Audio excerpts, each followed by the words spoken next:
चंद रोज कबल इस्लामिया यूनिवर्सिटी बहावलपुर में एक वाकया रूनुमा होता है। यूनिवर्सिटी के चीफ सिक्योरिटी ऑफिसर को नशे की हालत में पकड़ा जाता है। पकड़े जाने पर उनके मोबाइल की छानबीन की जाती है। मोबाइल की छानबीन करने पर उसमें से 5500 मुख्तलिफ लड़कियों की नाजेबा तस्वीर और वीडियोज मिलती हैं। पकड़े जाने पर उनको थाने ले जाया जाता है, जहां पर उनकी खातिर मदारत की जाती है। खातिर मदारत करने के बाद वो बताते हैं कि वो अकेले नहीं हैं, बल्कि हर डिपार्टमेंट के तकरीबन 15 में से 10 असातिज़ा इकराम इस गिरोह में शामिल हैं।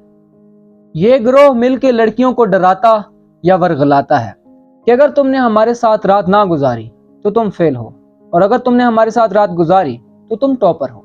यहाँ तक बात बहुत सादा है, लेकिन इसके बाद हमारा मुआशरा दो डिफरेंट स्कूल ऑफ थॉट में डिवाइड हो जाता है।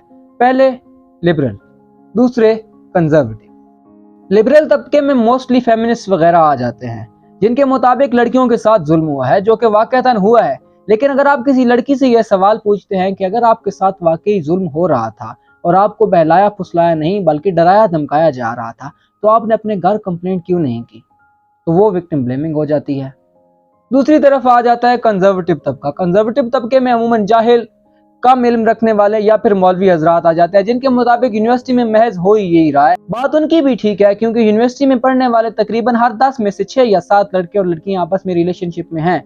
लेकिन इसका हरगिज ये मतलब नहीं है कि यूनिवर्सिटियों को बंद कर दिया जाए। मैं यूनिवर्सिटी में 5 साल गुजारने के बाद खुदा की कसम उठा के कह सकता हूँ कि जिस लड़की ने हिजाब नहीं उतारना होता वो नहीं उतारती है।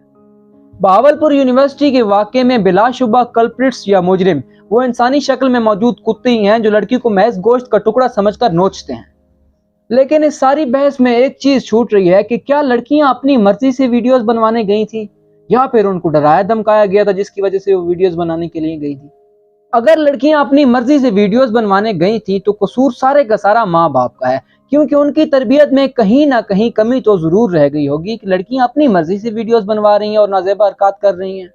लेकिन लड़कियां अगर डर की वजह से वीडियोस बनवाने गई थी तो फिर भी सारे का सारा कसूर माँ बाप का है, क्योंकि अपनी जिंदगी के 23 सालों के बाद भी अगर कोई बच्चा अपने माँ बाप के साथ कंफर्टेबल होके अपनी जिंदगी का सबसे बड़ा मसला डिस्कस नहीं कर पा रहा है, तो इसमें गलती माँ बाप की ही है।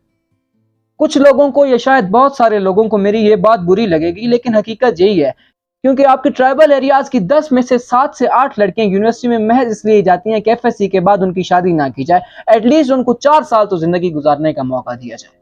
तो ऐसे में अगर एक 19 साल की लड़की को यह कहा जाता है कि बस एक रात की बात है और आगे तुम्हारे 4 साल हैं, तो उसके ज़हन में फट से यह बात जाती है कि अगर मैंने ये बात घर बताई तो वो मारेंगे अलहदा और घर बिठा देंगे। तो इस सारी सूरत हाल में वो मासूम, लाचार और बेवकूफ़ लड़की शॉर्ट टर्म सॉल्यूशंस के लिए जाती है और अपनी इज्जत गंवा बैठती है, क्योंकि उसको घर वालों से कोई उम्मीद ही नहीं है। As man we should be ashamed of ourselves, क्योंकि ये एक वाकया रिपोर्ट हुआ है। पता नहीं ऐसी कितनी लड़कियां रोज अपनी इज्जत की जंग हार जाती हैं।